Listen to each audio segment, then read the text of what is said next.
how to add or remove card on Temu. So let's get started. Firstly, open the Temu app on your device. After you open the Temu app, you'll see the Temu homepage on your screen. Then inside Temu, tap on the U icon available there. You can see the U profile icon option available in the bottom. So after you tap on it, you will get to see the settings icon available in the top right corner. Tap on the settings icon, and inside settings you will get to see the payment method option available there, your payment method.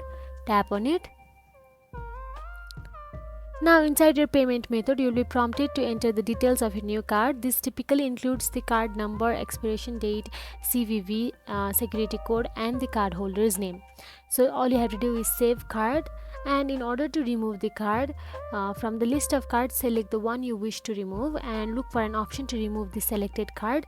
It may be labeled as remove card or delete. So Temu may display a confirmation message indicating that the card has been successfully removed from your account.